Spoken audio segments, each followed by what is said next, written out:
ตานิมัตตกะกตานิอัฏฐาปฏิคาระจุลานิ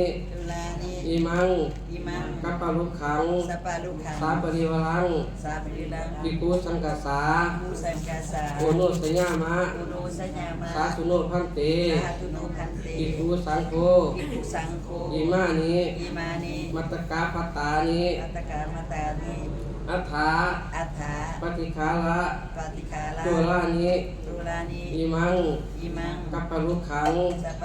สาปริวรังปะเปริขันหาตุอัมหกังเกวะ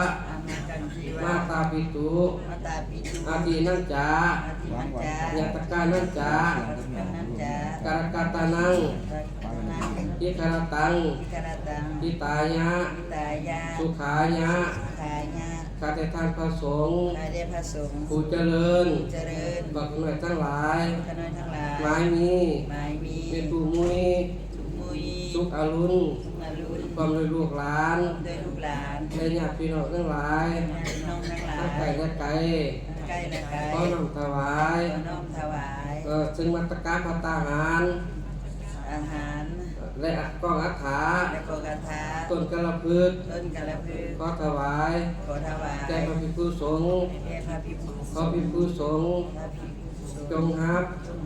ซึ่งมัตตกะภัตตาหารต้นกองอัฏฐาต้นกระพึก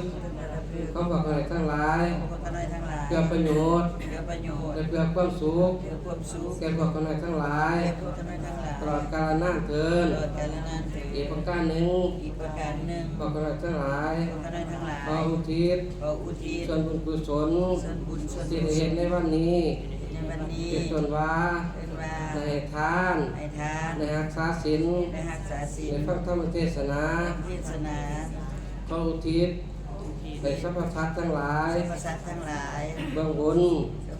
ที่พรหมโลกลงมาเบื้องล่างแต่วิจีขึ้นมาเบื้องขวางตลอดน้ำตาจักรวาลเป็นขอบอันมีวิดามารดาญาติกาวงศาสามีภรรยาวุฒิวุตตา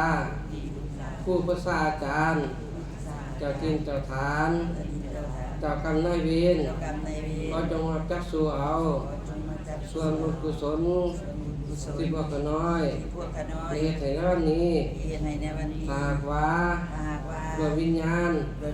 ดวงเดียวที่ผู้ขาได้อ่านว่าขังเรื่องนี้และอยู่แห่งหนใดคนวิสัยที่จะหาผู้ใดขอให้เทวดาฟ้าดินผู้มีหัวใจตาทิพย์จงน้องข่าวไปบอก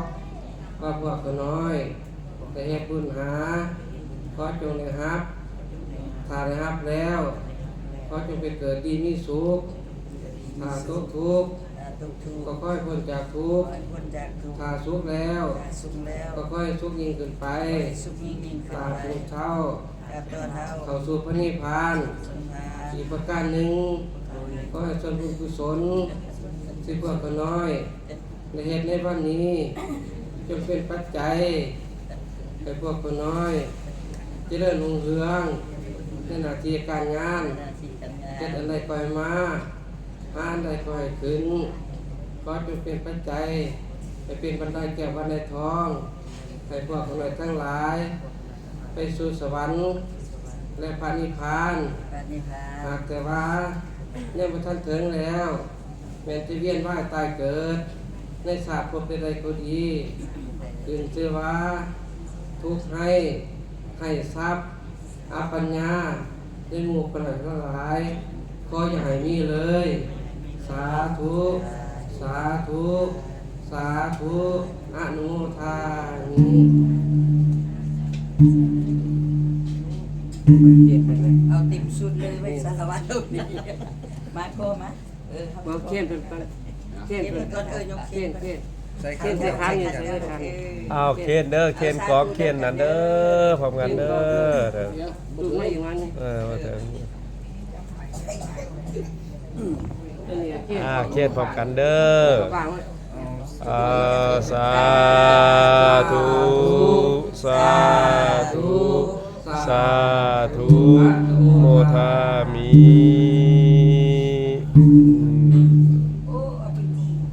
แล้วก็ฝ่ายเขาขึ้นเด้อบัดนี้ มาก็มาบัดนี้ ได้ขนาดนี้ อย่าลืมเด้อภู สา เก็ต ธุ เด้ นะ อ โม เว้ย ตัสสะภะคะวะโตเสกมา สาธุนะโมตัสสะภะคะวะโตอะระหะโตสัมมาสัมพุทธัสสะนะโมตัสสะภะคะวะโตอะระหะโตสัมมาสัมพุทธัสสะนะโมตัสสะภะคะวะโตอะระหะโตสัมมาสัมพุทธัสสะสาธุปุมาโลกาธิปติสัมปติการเสยเทวราชเนตถาสันติตัสสะปะราสกาเตเสกธรรมังอนุกัมปิมัปปะสังสัพพจังอรัตตนังกโลมาฟังเทศน์เด้อ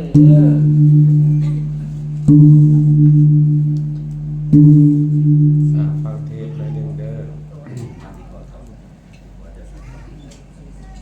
เด้อฟังเทศเด้อ บุญทั้งหลายที่ท่านสร้างตกแต่งกายงามคนเปรียบคือสายฝนหยาดลงลิ้นหย่อนเก้าในอุในถ้วยอุให้ในอ่างตกมือเล็กมือน้อยให้นำหากสิเต็มนะโมตัสสะภะคะวะโตอะระหะโตสัมมาสัมพุทธัสสะนะโมตัสสะภะคะวะโตอะระหะโตสัมมาสัมพุทธัสสะนะโมตัสสะภะคะวะโตอะระหะโตสัมมาสัมพุทธัสสะทานันจะธรรมจริยาเอตัมมังคารมุตตมังอิโตปรังสักขจังธัมโมโสตโพตินาวาระโอกาสต่อไปนี้อาตมาภาพในนามคณะสงฆ์จะได้ชี้แจงแสดงภาษาธรรมเทศนาเพื่อเป็นเครื่องเพิ่มพูนสนับสนุนประคับประคองเสริมสลองศรัทธาในมื้อนี้ครอบครัวสุขรุ่นพร้อมด้วยลูกหลานญาติพี่น้องได้เฮ็ดบุญบูชาคุณเพื่อสร้างบุญสร้างกุศลต่อสตาสืบอายุให้แก่ผู้ที่มีวันนะหรือว่ามีอายุสูงดังนั้นเฮาท่านทลายอยู่สถานที่นี้เฮาได้เอ่ยคำถวายเป็นภาษาบาลีแล้วเฮานั้นได้ฟังธรรมเทศนาโดยเฉพาะมื้อนี้ครอบครัวสุขรุ่นถือว่าเฮ็ดบุญใหญ่เป็นครอบครัวใหญ่เป็นครอบครัวตัวอย่างโดยเฉพาะอาตมาได้มีการโพพันเกี่ยวพันกับครอบครัวสุขรุ่นแต่นานโดยเฉพาะแม่ตู่มุยก็ดีแม่ตู่ตีก็ดีหรือแม่เฒ่าบุญหาบก็ดีที่จากไปแล้วนั้นอาตมาก็ได้พบพระอยู่เป็นประจำดังนั้นเฮาท่านทลายอยู่สถานที่นี้บุคคลหนึ่งที่เอาจักบ่ลืมหรือผู้จักซื่อเพิ่นตลอดไปคือญาทานสาโงนหรือว่าพระครูอนาวิโลบุญทองวิปัสไสเฮาจะมาฮู้ประวัติของเพิ่นว่าเพิ่นเกิดอยู่ไสเฮ็ดจังไดเพิ่นจะมีคุณงามความดีหรือว่ามีคนพิเศษดังต่อไปนี้โดยเฉพาะ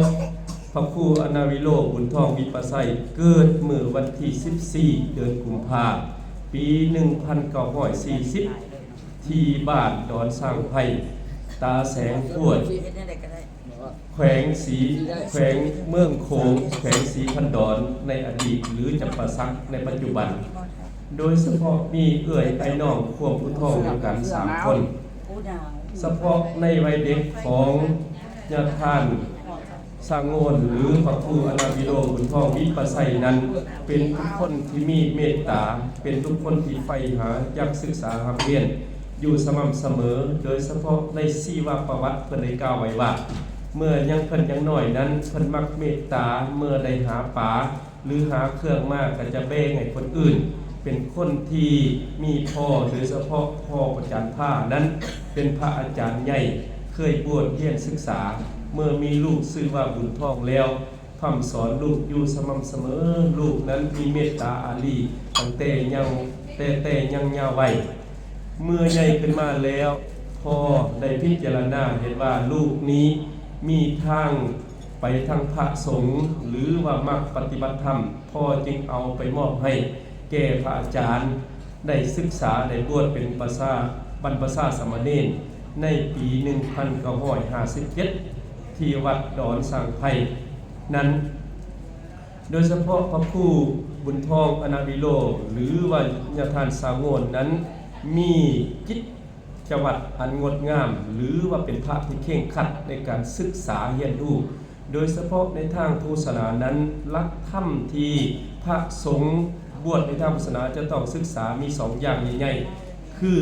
ปริญญัติและปฏิบัติดังนี้เป็นต้นปริญญัติคือการศึกษาตั้งแต่มนต์น้อยมนต์กลาง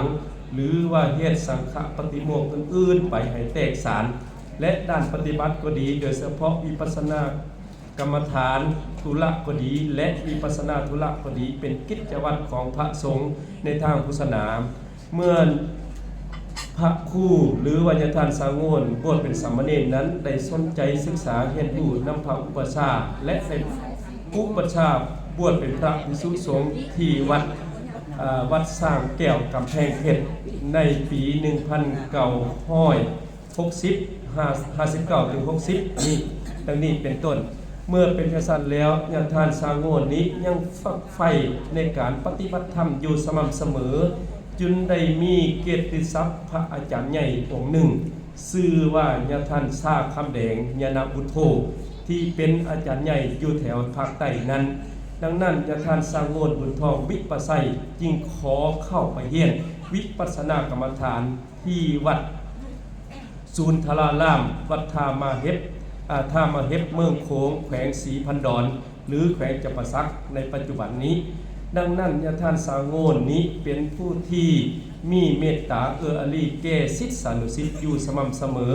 โดยเฉพาะที่วัตถุมงคลที่เพิ่นอธิษฐานจิตนั้นให้แก่ลูกหลานบ่ว่าเป็นเหรียญก็ดีบ่ว่าเป็นคาถาก็ดีลูกหลานได้บริกรรมอยู่สม่ำเสมอดังนี้เป็นต้นโดยเฉพาะญาติทานสางโงนนั้นมีผลงานอย่างยิ่งใหญ่ในทางพุทธศาสนาตั้งแต่เหนือถึงใต้หรือว่าตั้งแต่ใต้ถึงเหนือบ่ว่าทั้งแขวงจำปาสักก็ดีแขวงบุรีคำไส้ก็ดีหรือนครหลวงไว้จันทร์ก็ดีหรือแขวงเส้นขวางอื่นๆก็ดีญาติทานสางโงนเป็นผู้ที่มีเมตตาเอื้ออารีเมื่อศิษย์นิมนต์ไปทางใดก็ดีญาติทานนี้เป็นผู้ที่มีเมตตาสงสารให้แก่ศิษย์สานุศิษย์อยู่สม่ำเสมอ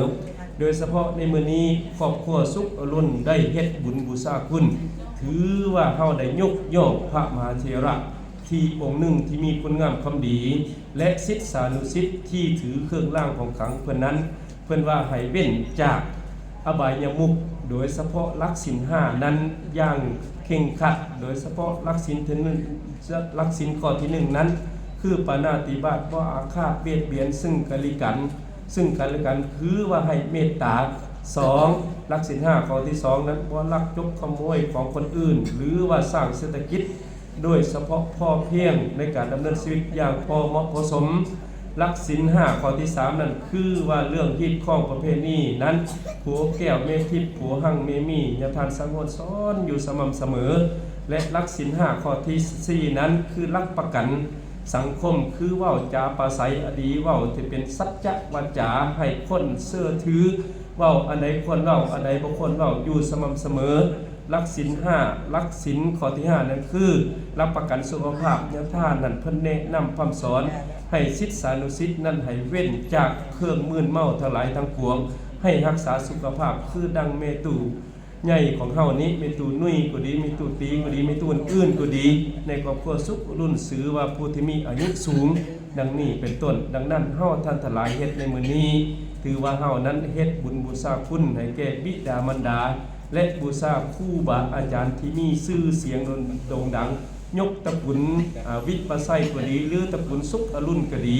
ให้ผู้ในปรากฏในสังคมอาตมาในนามคณะสงฆ์ก็ขอโมทนา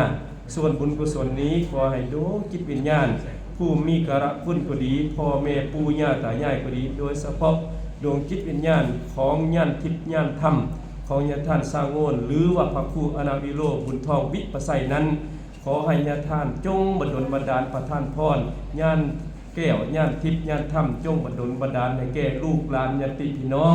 ได้เฮ็ดบุญคิดฮอดคิดถึงเฮ็ดบุญบูชาคุณนี้แผ่ปกป้องคุ้มครองให้แก่ลูกแก่หลานให้แก่ญาติพี่น้องมีความสุขกายสบายใจดังพุทธประสิทธิยกไว้ในเบื้องต้นอันว่าทานัจจะธรรมจักสิญญาแป ลเป็นภาษาลาวว่าโยบุคคลบุคคลผู้ใดที่ให้ท่านอยู่สม่ำเสมอและปฏิบัติธรรมบุคคลนั้นชื่อว่าได้มุ่งคุณสูงสุดในชีวิตเอวังก็มีด้วยประกาศนีไปวัดบ้างคันนะข้างคนจังหวะมาขยโยกเอามาขยโยก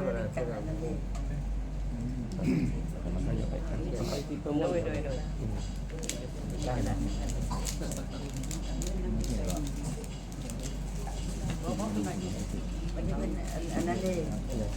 คนหาแก้วยังอีกกัดหนึ่งส่งกันอีกกัดหนึ่งมันตรงนี้แหละเนี่ยกันกำลัง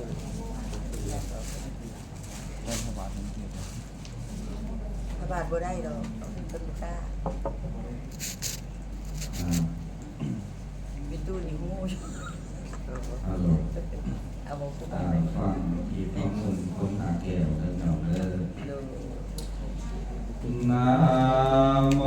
ตัสสะภะคะวะโตอะระหะโตสัมมาสัมพุทธัสสะนะโมตัสสะภะคะวะโตอะระหะโตสัมมาสัมพุทธัสสะนะโมตัสสะภะคะวะโตอะระหะโตสัมมาสัมพุทธัสสะนะโมตัสสะตุระตะนะกายะสัมมาคายโยมาวายโยตุยหามาจากุจิอุปาทาโวยะตาคัญจนาอุคาทัสสะกะเรภวัสสันตุมาคายโยมาวายโยตุยหามาจากุจิอุปาทาโวยะตาคัญจนาอุคาทัสสะกะเรภวัสสันตุติ โอสาธโวโลลาสัพพุริสาทั้งหลายโกจิโอปาทาโวอันว่าความกังวลอุ่นตายอันใดอันหนึ่งก็ดีขออย่าได้บังเกิดแก่ทานเถิดโกจิปาริโภโคอันว่าเขาเครื่องของบริโภคอันใดอันหนึ่งก็ดีมาคายโยมาวายโยก็อย่าได้เสี่ยงไปเหมือนไปแก่ทานเถิดทันญาทาลาอันว่าทองแถวเข้าเปลือกและเข้าสารทั้งหลายก็จงโตลงมาคาเดในเรือนของทานด้วยประการสันนันเถินกล่าวคือว่าความเสี่ยงไปเหมือนไปแห่งวัตถุอันใดอันหนึ่งก็ดีก็อย่าได้เสี่ยงไปเหมือนไปแก่ทานเถิดอีกประการหนึ่งอันว่าวัตถุเข้าเครื่องของบริโภคอันใดอันหนึ่งก็ดีก็อย่าได้เหมือนได้เสี่ยงไปแก่ทานเถิด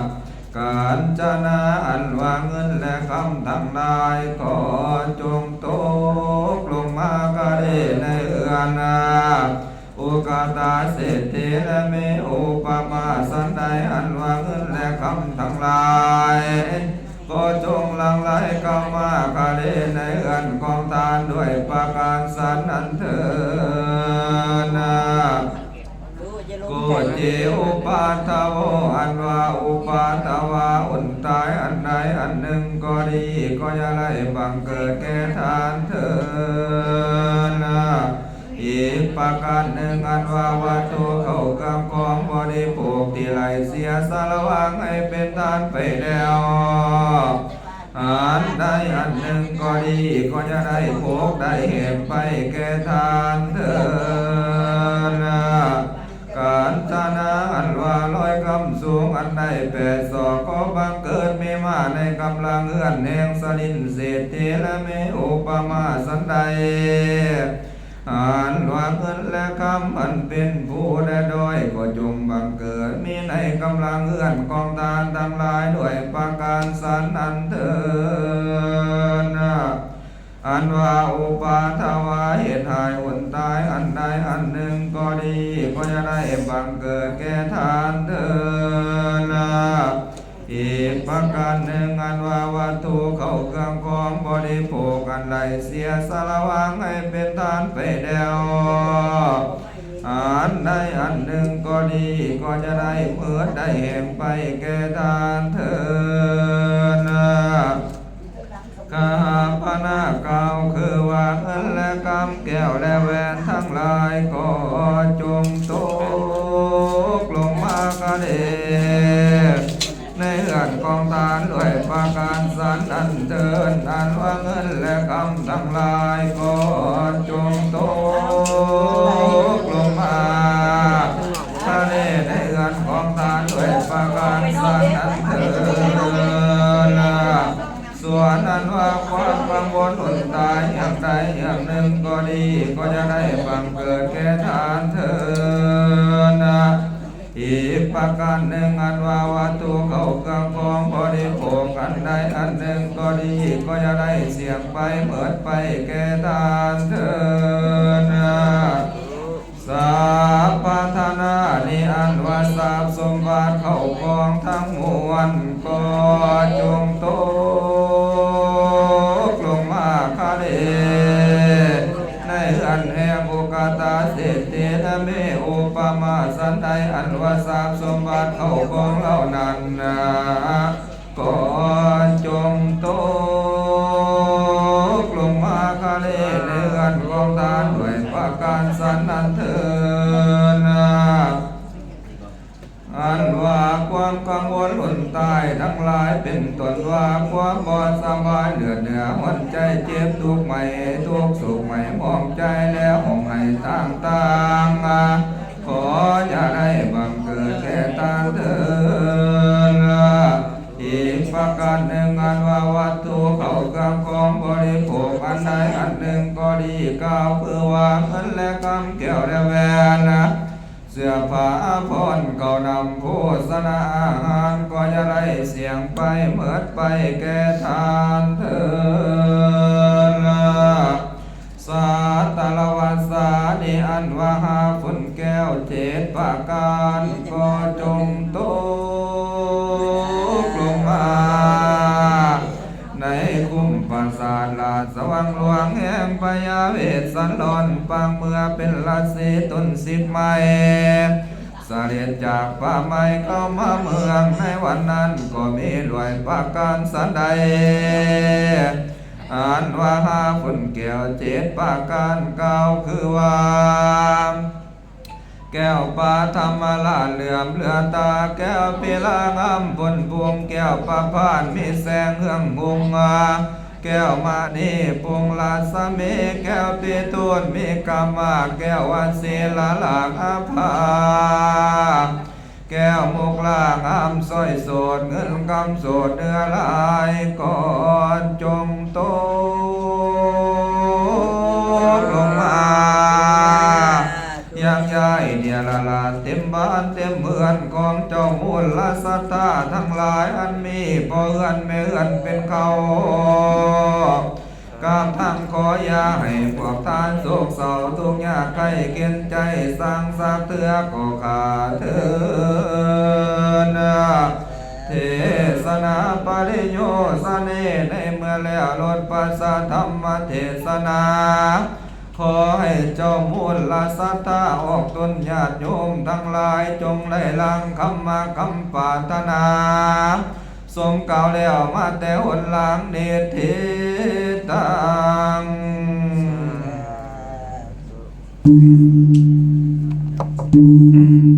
สบายเลยเทียนเลยเหรอ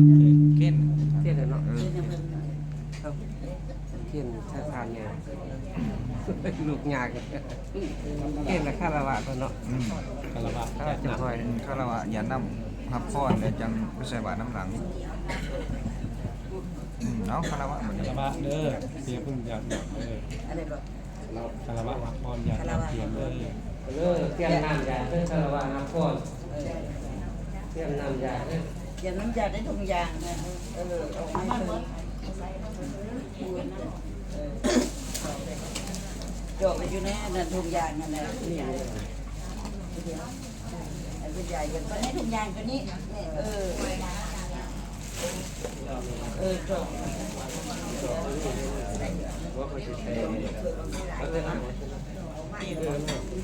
เอาไป